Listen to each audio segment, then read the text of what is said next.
Disclaimer. None of the songs, including intro, artworks, including thumbnail, or characters in the video are mine. This is not an accurate portrayal of the characters. This is not a defamation of character either. This is only for entertainment. Warning. Foul language, grammatical mistakes, typographical errors. Toru and Tiger are currently at the supermarket, facing each other as their voices rise, debating whether the price of a product reflects the quality of it. Toru thinks it does, because why else would it be more expensive? Capitalism, replied the frustrated Tiger. A few more minutes of debate and Tiger's had enough. He marched away from Toru, the older just watching him go with a raised eyebrow, wondering where Tiger's going. He shrugged, continued shopping, and tried to put the products he wants in the cart, only to stop when he sensed Tiger beside him. Toru faced him, stifling a smile at the frown on Tiger's face. Ikuo-san. Something was thrusted into Toru's hands. You're driving me bananas. And there, in Toru's hands, is a bundle of bananas.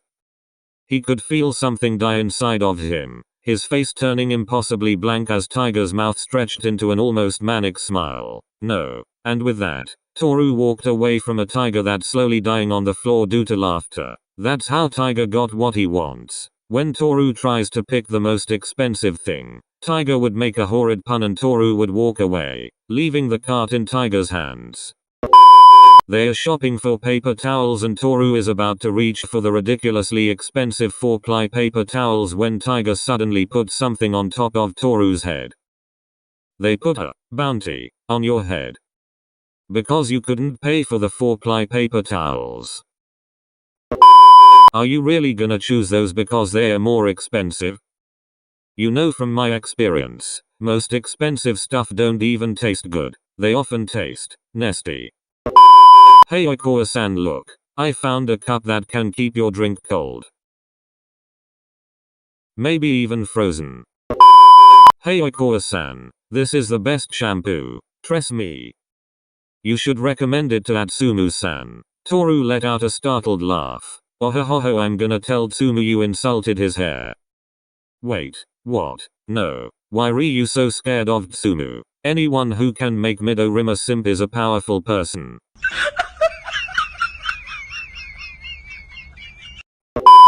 You know, Ikuo-san, I feel like we make a great pair. What's Michelle Obama's favorite vegetable? Toru released a long-suffering sigh. What? Ha ha ha ha, get it? Broccoli. Stop ignoring me please. Let us talk like adults. But seriously Ikuo-san, you need to talk to me, or else. Ikuo-san, I found the pots. Can you get them for me please? I can't reach them. Bitch. You're 6 feet tall. What you mean you can't reach it? They are very high. I know I can treat you better than he can. Better than he can. Okay, that is it. Mr. Kitty Cat, you need to behave. You think you're so hilarious? What's wrong, Mr. Kit Kat? Why won't you speak? Oh, how the tides have turned.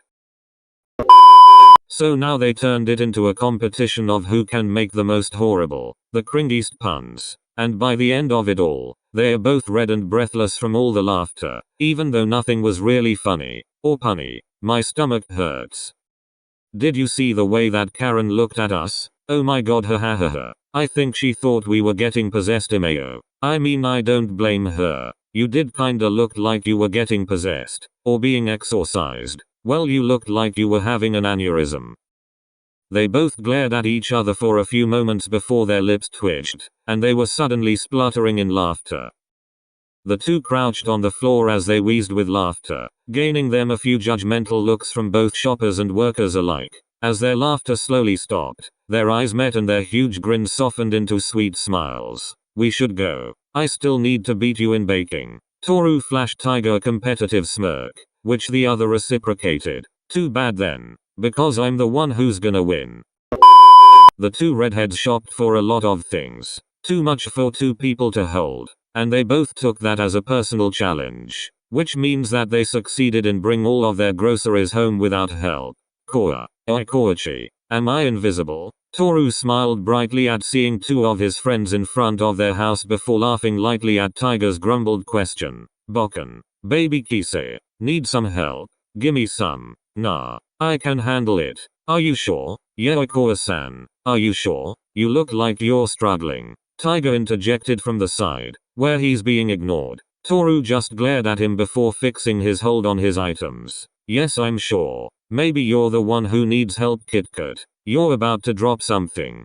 Kotaro and Ryota looked at each other in question, then back to the two still bickering. Anyway, what are you two doing here? Oh. Tsum was really worried last night. He called me to check on you but I was already asleep. And I only saw his messages this morning so I wasn't able to skip morning practice. But I came as soon as I can. Toru's heart felt full. He really loved his friends. And no matter how shitty his situation is, the good thing about it is it's really revealing who truly are his friends. I'm fine, Bokken. Don't worry. That's great then. But I still want to hang out since I'm already here. Well, that's great. You and baby Kise can be our judges. Judges? MHM. KitKat and I are gonna have a baking contest. Ooh, game. Nice. Oh right baby. Why are you here again? Did Tsumu contact you too? No. We were supposed to have a joint photoshoot today but since you cancelled, they cancelled the entire thing. Toru winced. He's really bothering everyone right now. Before his thoughts could plummet, Toru felt a gentle hand grip his wrist, with a thumb rubbing circles on his pulse. He looked at Tiger who was watching him with a firm look, then his eyes went down their hands, confused as to how Tiger was able to hold his hand on top of their groceries. Apparently, he can't, because Tiger put down his groceries, immediately losing their unofficial contest. To comfort him, Toru could once again feel tears wet his eyes as his heart bloomed in warmth. He looked away to stop himself from crying again, and focused back on Ryota, but not before twisting his hand to intertwine his with Tiger. Kelly never told me about a joint photoshoot. Well, it was an impromptu one, but when they found out that you're meeting at Tsumachi, they decided to just have all three of us in one shoot again. So we're going to Kyoto tomorrow to take the photoshoot. They already called at Tsumachi and he agreed. Really? MHM. The company also booked us a hotel to stay at for the night so we don't have to travel there tomorrow. Toru and Ryota continued talking as Tiger tugged Toru's hand and led him inside the house so he could finally put down the groceries. If Kotaro and Ryota noticed their entwined hands, they didn't say anything. Kotaro and Ryota sat by one side of the counter facing the oven and stoves while the other two are on separate counters already preparing their ingredients. The rules are nothing. This is a wild competition wherein there are no rules. Only the results would be judged. What happens before that have no significance. This isn't fair. Toru raised an eyebrow. What's not fair? They are both your friends. Hey, you're my friend too. I'm your friend too, Kagamichi. Tiger frowned at them. Yeah, but you're still closer to Oikoa-san. Oh come on KitKat. Just say you're scared and be done with it. I am not scared. Oh yeah? Prove it. Kotaro and Ryota glanced at each other as the two redheads engaged in a heated staring contest. I spy with my little eye something that starts with letter S. Sus. Very sus. Red very sus. Vote them out. The two judges snickered to themselves. What are you two whispering about? My Kagamichi. Why are you being so suspicious? Why did you say that all weird? Toru frowned at them. It's only now occurring to him that putting Kotaro and Ryota together might not have been the best idea, or not a good idea at all. The two didn't reply, just smiled widely, too wide. So, Ryota loudly clapped his hand once, ignoring Toru's question. In the right corner, looking very pretty. Koa. Kotaro exclaimed in his best announcer voice as he gestured towards Toru. I'm not in the corner. I'm not even on the right. Kotaro and Ryota ignored him again as the blonde stepped forward and gestured towards Tiger. And in the left corner, looking very sus. KitKat. Don't call me that. And what do you mean by sus? Let the heated. Both paused then snorted to themselves. Battle begin. It was quickly apparent just how competitive the two are. As soon as their judges announced the beginning of the battle, they both put their game faces on and started cooking immediately. And now it seems like they've forgotten that there are other people in the room aside from them. You're cheating, Toru shouted as he slapped Tiger's hand with a spatula. I can't cheat my little Tootsie Roll. There are no rules, remember? You're stealing my cookies. How are they supposed to judge my cookies if you steal them? Oh wow, did he seriously just call Ko a Tootsie Roll? Don't forget the my there. He said my Tootsie Roll, not just a Tootsie Roll, but my. Possessive. Got you. Kotaro and Ryota whispered to each other as they munched on freshly baked chocolate chip cookies. It was kind of funny how Toru was getting so annoyed at Tiger for stealing one cookie when Kotaro and Ryota burned their hands and mouths after immediately grabbing cookies and stuffing them in their mouths. In fact, they've already stolen a cake each, which neither of the two redheads noticed because they only have eyes for each other, or something like that. What's are you eating? Mouth? No. Stop eating raw cookie dough. But Koa, Aikoichi. Thanks Koa. Thank you Aikoichi. Toru huffed as he turned his back on Kotaro and Ryota, who are currently still eating cookie dough, but no longer raw. Do you need help, KitKat? No, you don't need help from your senpai. Tiger ignored Toru and continued in trying to open the jar of sprinkles, and miserably failing. Toru, Kotaro and Ryota are all in various states of amusement as they watched him struggle to open it. Tiger's jaw is clenched tight as he used all his strength to open the jar, to no avail. Come on KitKat, let me do it. Tiger glared at him for a bit, which Toru only answered with a too wide smile. Tiger handed the jar to Toru, not really expecting him to be able to open it. Fine Tootsie Roll, be my guest. But don't complain when you can't. Toru opened it with little to no effort, which caused their audience to laugh. See, you should trust your senpai more. I just had oil on my hands. Sure honey, whatever you say. Toru turned around immediately so he didn't see the impressive blush that spread on Tiger's face. Their judges though, had front row seats and high quality cameras for it. I see red, red, oh red. You need to mix it more. No I don't. Yes you do. No I don't. You need to mix it until stiff peaks form. It already has stiff peaks. Those are soft peaks. It's fine. Here let me prove it. Toru grabbed the bowl, raised his hand above Tiger's head, and tipped the bowl, causing all the icing to land with a big splat on the younger's head. Toru, in his surprise, slipped and fell on Tiger. Then the bowl he accidentally let go when he slipped, landed on top of his head, along with the remaining icing. Come back here. No. Ha ha ha ha. Toru shrieked as Tiger chased him around the house, leaving splotches of icing everywhere. Stop. I said I'm sorry. Kotaro and Ryota stood in different spots so they could capture the most optimum video. They both couldn't stop their laughter as they watched the two chase each other, especially since Toru still has the bowl on top of his head. Toru shrieked louder when Tiger finally caught him by his waist, then wiped his face on the back of the older's shirt. No. Toru struggled from Tiger's grip, his laughter that echoed in the house betraying his actions. Finally, Tiger put him down, a wide smile and crinkled eyes mirroring his now clear of icing face, his shoulder shaking with the force of his laugh. Toru pouted as he reached behind him and swiped his hand on the back of his shirt, it coming back with a ton of icing. My shirt is dirty now. Then he got a bright idea. He rubbed his hands together so he could transfer some of the icing on the other, stepped forward towards the laughing Tiger, and cupped his face, transferring the icing back. Tiger laughed louder as he pulled Toru closer by his waist, then just rubbed the ton of icing still in his hair on Toru's neck. Where? KitKat, I just ate your hair. That statement just resulted in the taller redhead more aggressively rubbing his head on the others. The bowl fell on the floor with a clang, but it went unnoticed, as were their two audience who's still filming the entire interaction, but now with deadpan faces. Kotaro and Ryota's eyes met across the room. Did they just forget us? Kotaro spoke, enough for everyone to hear, supposedly, but only Ryota did. I don't think they ever noticed us. Neglect. As Toru and Taiga are showering. Not at the same time. Did you film that? Ryota snorted. Caught in 4K. Nice. After showering. I told you it needed more mixing. Taiga smiled smugly at Toru, who blushed in embarrassment. To add insult to the injury, Taiga swiped a finger in the bowl that hasn't been washed yet, to get some icing, then wiped it on Toru's nose. Boop. Toru bit Taiga's finger. Is it hot in here, or is it just Kagami cooking?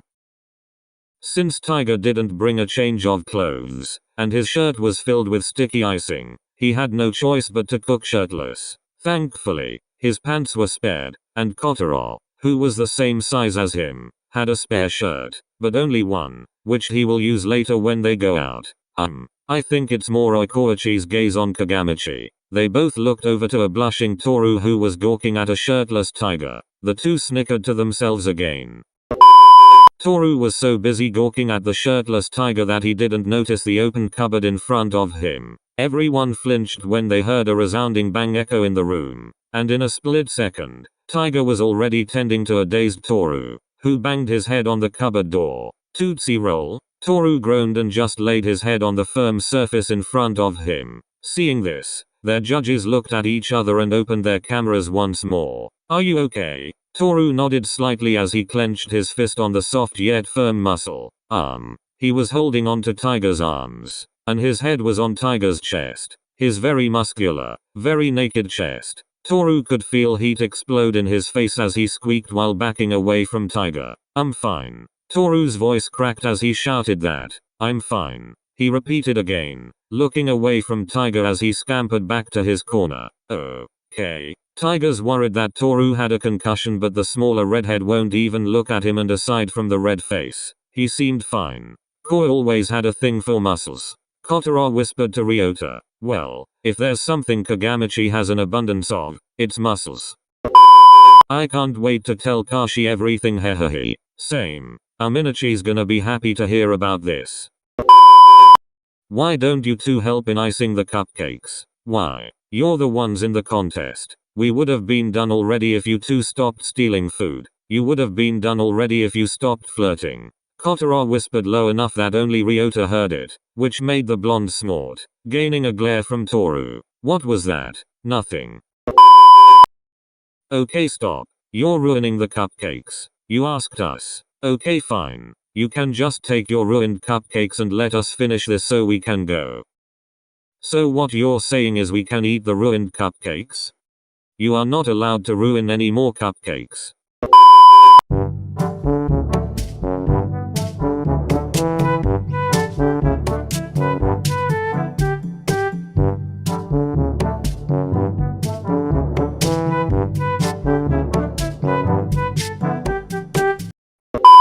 I think we made too much. Oh wow. What made you think that? Ryota deadpanned as they stared at the kitchen that's full of pastries. This was more than what they made in Hokkaido. Even Morris Akibara would need help consuming all of it. We can't eat all of these. We're already full. Gee, I wonder why. What are we supposed to do with all of these food? Well, you can just store the cookies. They're not much anyway. It's the cakes that are the problem. We can distribute it. To who? Well, in Arizuki and Shutoku, since we're already going to visit them. We should probably leave some for Granny, since we have to inform the kids that they're gonna stay with her for a while.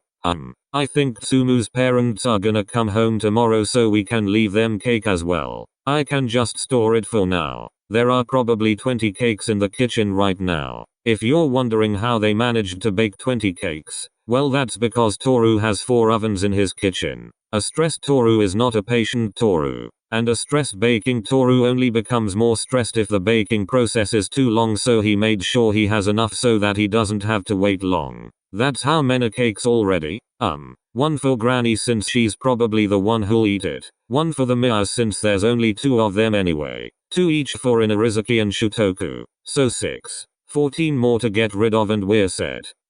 We can drop some off in Osaka. 2 for MSBY. 2 for Yozen. 2 for Sirin. That's 8 more left. We should give Murasaki Berachi his own cake. Yeah, we should. So that's 3 for Yozen. We have 7 more. We can just bring the rest with us to Kyoto so we could share them with the staff tomorrow. That's a great idea. Shall we go, Lego? But first, Toru spoke as the three started packing up the cakes, making them pause. Kid, could please put on a shirt. Oh right. As Tiger went to put on a shirt, Ryota spoke. Oh my Koichi, I didn't even notice he was still shirtless. I didn't either, Kotaro said as he put an elbow on Ryota's shoulder. So, how did you? Couldn't get it out of your mind, can you? Can't take your eyes away from him? When Tiger came back, it's to the sight of Kotaro and Ryota filming a blushing Toru. What did I miss? The question is, what did Koa miss? Or missing right now? The two snickered to themselves. I'll miss you both dearly if you don't stop talking right now.